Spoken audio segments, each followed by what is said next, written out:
Welcome to Santa Clarita Weekly, where we cover all things local in Santa Clarita Valley every Saturday morning at 9 on KQRU 107.9. Join hosts Tim Haddock and Sage Rafferty as they uncover the latest news, events, sports highlights, and more, keeping you connected and engaged with what matters most in our hometown.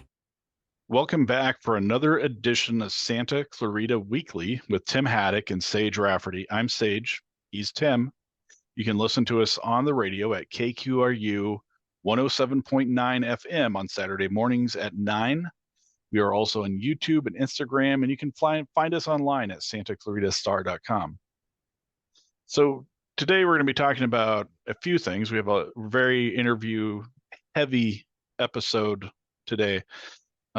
But Matt Watson, the president of the Saugus Union School District, responded to a request for comment about the book fair at Mountainview Elementary School by basically saying no comment. So 3 members of the PTA at Mountainview tried to remove 2 books from the book fair. The Santa Clarita Valley PTA Council said it would release a statement in regard to the book fair. It has yet to be made. Watson said in an email, the district has been made aware of an issue at Mountainview Book Fair. However, as this was an event held by the PTA and not the district, I'd rather not comment at this time.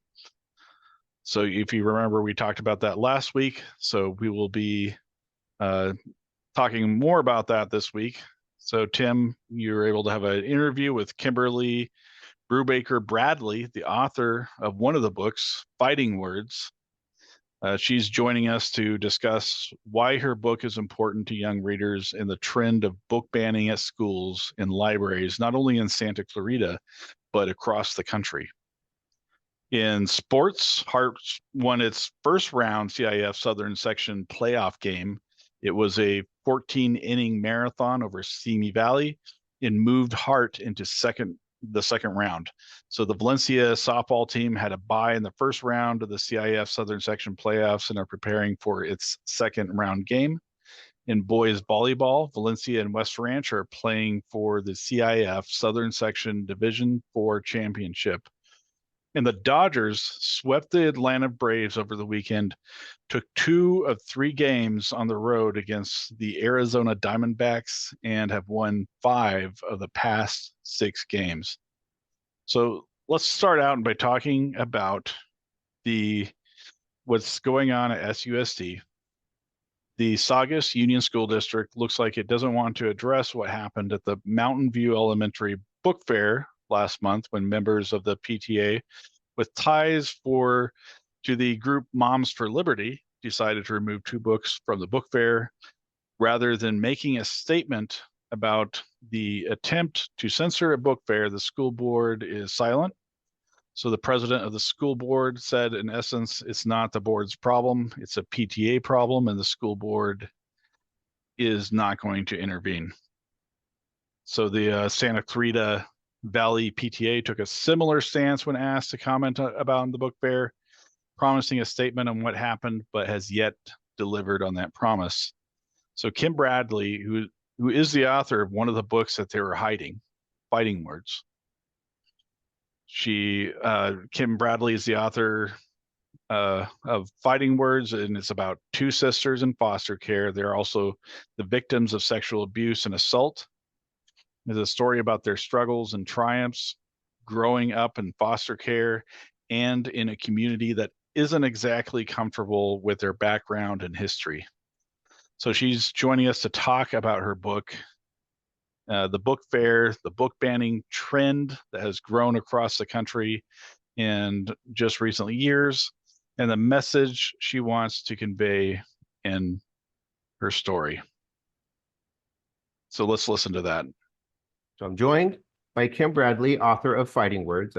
A group of PTA members tried to remove her book from a book fair at Mountainview Elementary last month. I asked Kim to talk about what happened at the book fair and why her book is important for young readers. It does cover some mature topics, but they're topics that deserve discussion, that need to be talked about, and it's one of the themes in the book. Before we start talking about the book fair, I wanted to let you know I enjoyed your book. I particularly liked one of the ways it was written. You break the fourth wall in the book. It happens a few times. Della, one of the sisters in the book, who is telling the story, talks directly to the reader. And when it happens, it feels like the reader. It feels like the reader. I felt as a reader that I was a character in the story. I felt like I was a member of Della's community. It brought the story to a personal level for me, but I later realized it served another purpose. As the story unfolds, Della, this 10-year-old little girl, is looking for a friend. She wants to share a painful secret, a few of them really, and doesn't know who she can trust. And when Della talks to the reader, she is asking for someone to listen to her as a friend, not for someone to judge her or lecture her, just to listen. And when Della talks directly to the reader, in the book, it is her way of asking to be her friend. I wanted to be Della's friend. And using that device was an effective way for me to connect with Della in a way that is unconventional in literature. I like a lot of the characters I read in books, but it's rare that I feel like one of them is my friend. The characters in books never asked to be my friend. It did provide a way for me to connect with Della that doesn't happen in other books. That said, let's talk about why Della's story is important and why you wanted to share it. Sure. Thank you for having me. So Fighting Words is one of the very first books written for middle grades audiences, which is generally considered grades 4 through 8. So 10 to 14-year-olds that looks at the aftermath of sexual assault. And it's not in any way a description of sexual assault. There's a minor description of a small thing. But it is about the damage that it does, the difficulty of finding your voice and speaking up about it. And as Della says, of telling people things they don't want to hear. So I think it's a critical book for kids, actually. And I wrote it because I believe that to be true. And I wrote it very, very carefully to make sure it was appropriate for this age group. Yeah, the first several drafts, I wrote anything I wanted, and then we went back and really looked at the language and how we were portraying certain scenes to make sure that they were appropriate for the age group. Okay. What is your response to some PTA members wanting to remove it from a book fair? I'm guessing they haven't read it. I don't know that, of course, but most of the time when people hear sexual abuse, they think, oh no, they think of it as going to be a book that talks about people's private parts a lot. And it's not that at all. It's really a book about the damage that kind of assault and that kind of secrecy, and the feeling that you're the only person in the world that it's happened to, or the feeling that there must be something wrong with you, is about. And so most of the time when it's been challenged in other school districts, once people read it, they drop the challenge because they realize that what they've imagined it to be versus what it is are very different things. And right. And I remember in the story, Della and her sister have more struggles than the sexual abuse in the story. Right. There's a lot of other things that foster kids struggle with. So it can relate to readers on that level as well. It's really a book about resilience and about the care that these two sisters have for each other. Exactly. Yeah. So I thought it was more a book about the support and love the sisters have for each other than it was about anything else. Okay. But the part that people freak out about is sexual abuse. So Yes, nobody yes, freaks of course. out about poverty or loneliness. Loneliness or homelessness, even. I mean, No, that's not a really. part of No. the story. Part of No. the story too. So what are your thoughts on the book banning trend that is happening across the country right now? I think it's horrifying. I think that most people don't realize how very well organized and systematic it is. Something like 80%, maybe it's 60%, 60% of the books that are like the book ban challenges, whatever you call when you write to the library and say, I want this book out, are being produced by only 6 people in the United States. There are people that just are calling it their full-time job to try to get books out. And it's not at all based on what's developmentally appropriate or what's currently legal. There's no, pornography is already illegal in all schools everywhere.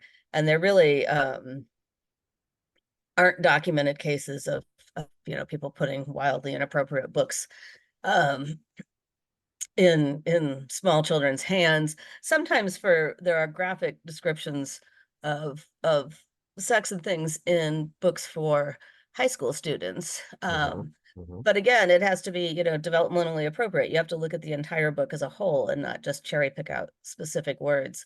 And so I think that the book banning is unnecessary, and I also think that it's really driven. And I've spoken to the state legislature in my home state of Tennessee about this, and really been a participant in this issue for a long time. And it's really driven by racism and homophobia. I mean, it's a very organized political movement. It has very little to do with the kids. And for example, in my state of Tennessee, the book Narwhal and Jelly, which is a easy graphic novel featuring a narwhal and his best friend, who is a jellyfish, drawn cartoon characters. It's a cartoon book for third graders. That was challenged on the grounds that the jellyfish was never specifically described as being male or female, which, and I quote, opens the door to transgenderism, as opposed to, just being because jellyfish aren't actually male or female, because they're not, that evolved. They're pretty primitive. Right. That's not the way they were made. That's not what. Right. And also that's pretty ridiculous. I mean,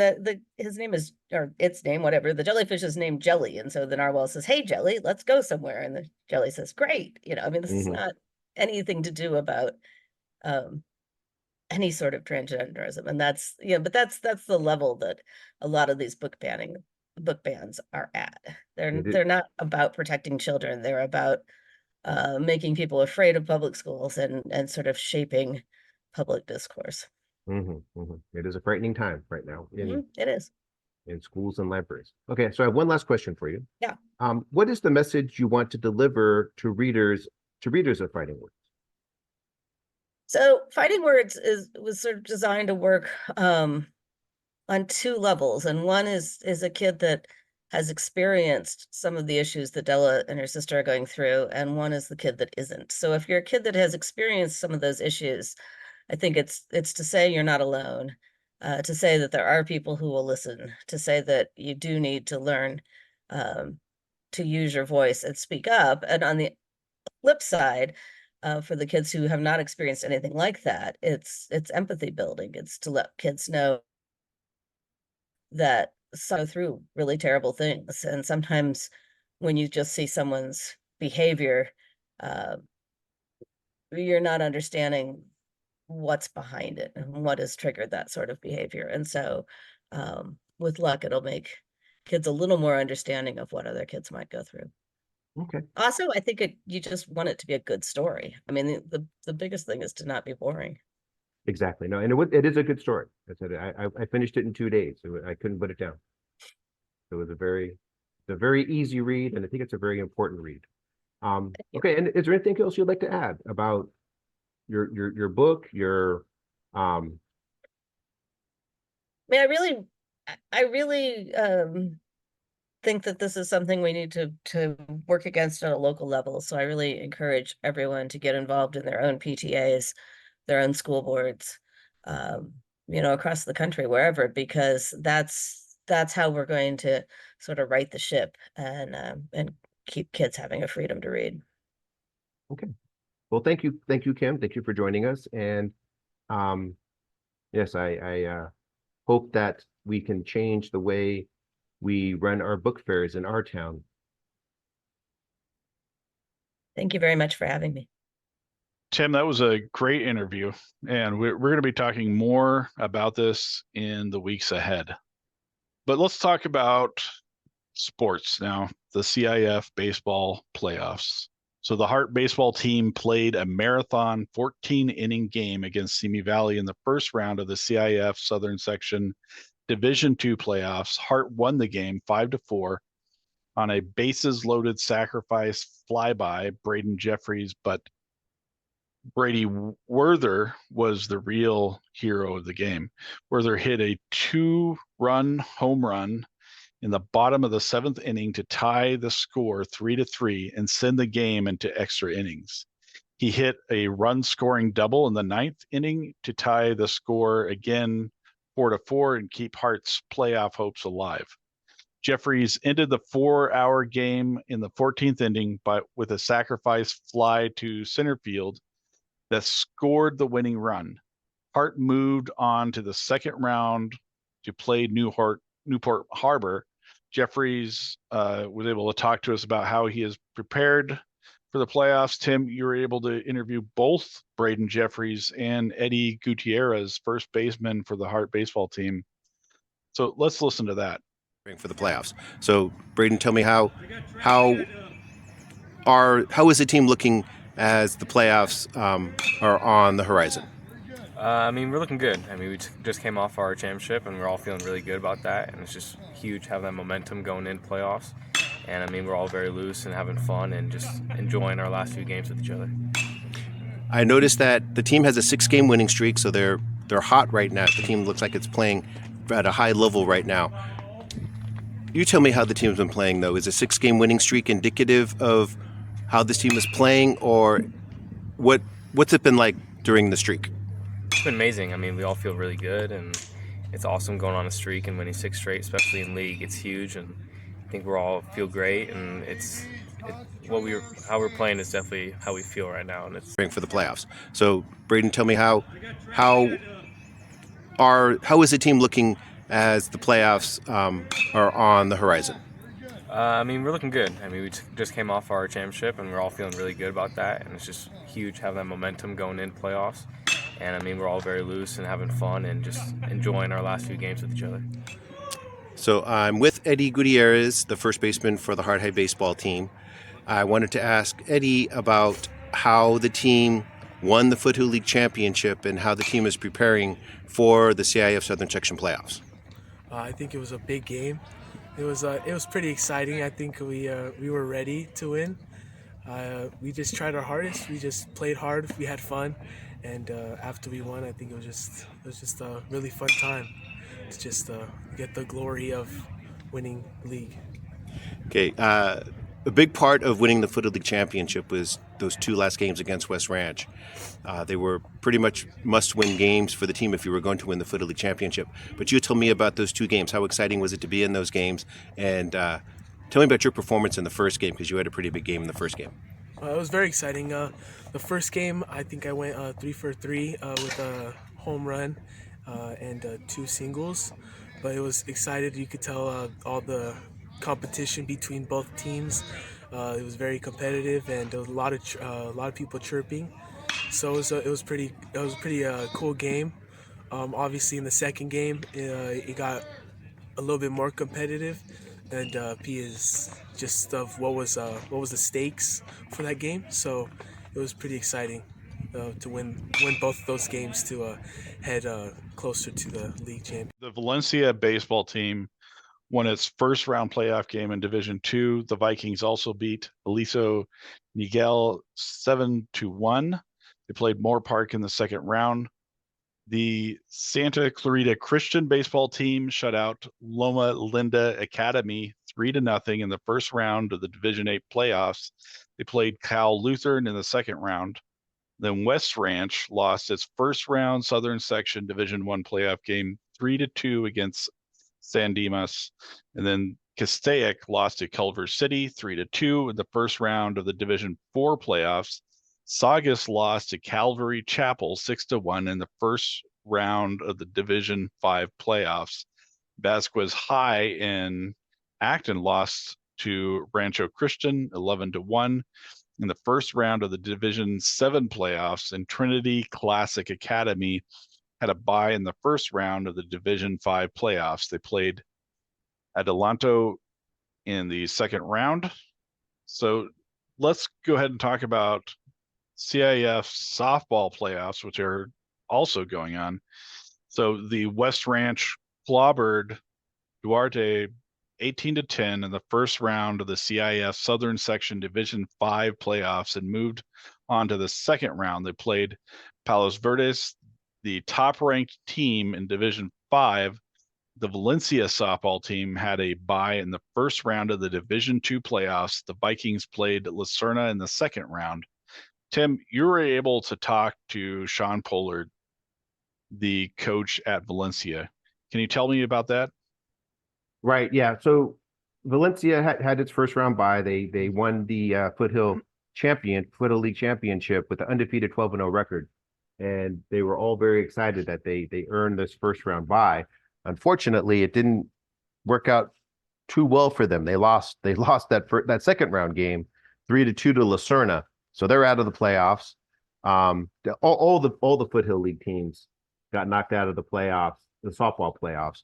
We talked about West Ranch winning their first round game, and they moved into the second round, and they lost to Palos Verdes 14-4, which is there's no shame in that one though, because Palos Verdes is the top ranked team in their division in the CIF Southern Section playoff. So Palos Verdes is the favorite to win that championship. But still, none of the Foothill League teams are left. None of the softball teams from the Santa Clarita Valley are left in the softball Southern Section playoffs. Okay, so let's listen to that interview with Sean Pollard. Team. Valencia is headed to the CIF Southern Section Division II playoffs. They have a bye in the first round, and they're coming off an undefeated Foothill League season. So I wanted to ask Sean about how he's preparing his team for the playoffs and how he feels about having a bye in the first round. Yeah, we're of course it's great having that first round bye. It's pretty amazing. It's nice to be able to jump right into straight to the quarterfinals.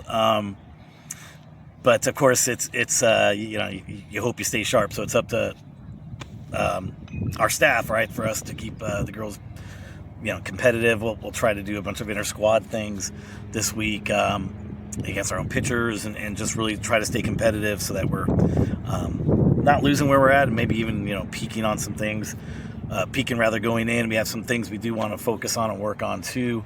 So that'll give us a little bit of time to do that as well. So that'll be good too. We can kind of hone in on focusing on some of the fine points that we need to. That'll hopefully help us going forward. Okay. So Tim, you were also able to talk to Valencia pitcher Carly Kearns. So let's take a listen to that interview as well. Okay, so you have a first round bye in the playoffs. How is that going to prepare you for the playoffs, and is that a good or a bad thing? I think it's a good thing because we have a week to prepare and just to practice and just to rest, because we've been playing every week, and I just think it's good that we just have time just to rest and just to practice with our team. Okay, and how have you been playing in these last few weeks? I noticed that you had a 7-game winning streak, and I'm sure you've been a big part of that. But how do you think you've been playing, and how do you think the team has been playing in these last couple weeks of the season? I think that I've been playing really well, and I think our team has been playing extremely well. Our defense is just amazing right now, and our hitting is very good too, so I'm just really excited to go into playoffs. Are you nervous at all? No. Good confidence right now. Okay. Oh, good. That's all I need. Okay, so you have a first round bye in the playoffs. How is that going to prepare you for the playoffs, and is that a good or a bad thing? I think it's a good thing because we have a week to prepare and just to practice and just to rest, because we've been playing every week, and I just think it's good that we just have time just to rest and just to practice with our team. Okay, and how have you been playing in these last few weeks? I noticed that you had a 7-game winning streak, and I'm sure you've been a big part of that. But how do you think you've been playing, and how do you think the team has been playing in these last couple weeks of the season? I think that I've been playing really well, and I think our team has been playing extremely well. Our defense is just amazing right now, and our hitting is very good too, so I'm just really excited to go into playoffs. Are you nervous at all? No. Good confidence right now. Okay. So in other playoff action, the Hart's softball team lost to Fullerton 4-3 in the first round of the Division III playoffs. Saugus lost to Sierra Canyon 6-0 in the first round of the Division III playoffs. And Vasquez High in Acton lost to Keats 7-6 in the first round of the Division VI playoffs. In high school volleyball, which we really haven't talked about in a while, the Valencia and West Ranch boys team will play for the CIF Southern Section Division IV championship. But Valencia is no stranger to CIF Southern Section championship matches, winning back-to-back titles in 2003 and 2004. The Vikings also won 12 Foothill League championships in a row from 2001 to 2012. Then West Ranch is playing its first Southern Section volleyball championship match. The Wildcats were a wild card team in the Division IV playoffs and swept Murrieta Mesa in the semifinals, and Valencia swept Pasadena Poly in its semifinal match. Tim, do you have any more comments about the volleyball? Only to say that this is really exciting to have two Foothill League teams playing for a CIF Southern Section Championship. This doesn't happen very often, and it's nice to see Valencia kind of return to some of its glory in the past. They haven't been at this championship caliber level for a while, but it's also nice to see West Ranch, who hasn't had the same kind of success as Valencia has in previous playoffs, playing at this high level too. So very, very exciting time for volleyball fans, volleyball families in Santa Clarita this weekend. Yeah.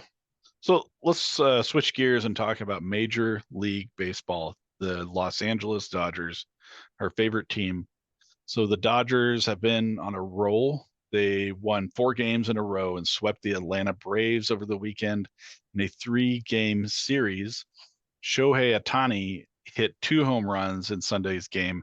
The Dodgers won 5-1. Ohtani was 4 for 4 and drove in 3 runs. After the game on Sunday, Ohtani was tied for the National League lead in home runs with 10. And for good measure, after Sunday's game, he was hitting .364. The Dodgers are 23-13 after 36 games. They have 5.5 game lead over the second place San Diego Padres in the National League West standings. So the Dodgers will host the struggling Miami Marlins at Dodger Stadium to start the week. They travel to San Diego to play the Padres over the weekend. But Tim, what is driving the recent surge in offensive production for the Dodgers? Is it a combination of factors, or has one player or area stepped up significantly? Well, for the streak, for the winning streak over the Braves, for sweeping the Braves and winning the games over the Arizona Diamondbacks, Ohtani has been hot. Ohtani has been one of the hottest players in baseball. Not only, he hit 2 home runs in a game against the Braves on Sunday. He had a 3-game home run hitting streak. But at the end of Sunday, he was leading the league in almost every offensive category. He's leading the league in batting average. He's leading the league in on base percentage, on slugging percentage. So he is become the best player in the National League here in the first month and a half of the season. So it can all be, I don't want to say it's all Ohtani, but a lot of it is because of Ohtani. So that's our show. Tune in next week for more discussions about the news from Santa Clarita. You can listen to us on the radio at KQRU 107.9 FM at 9 on Saturday mornings. You can also watch us on YouTube, TikTok, and Instagram, and listen to us on SantaClaritaStar.com or wherever you listen to podcasts. Leave us a comment and be sure to subscribe to Santa Clarita Weekly online. Thanks for listening. Have a great week. Thank you for listening to Santa Clarita Weekly. You can watch the show on Santa Clarita Star's YouTube channel and Facebook page, as well as listen in on the radio at KQRU 107.9. Visit SantaClaritaStar.com for more content and tune in right here to KQRU 107.9. A new voice for Santa Clarita.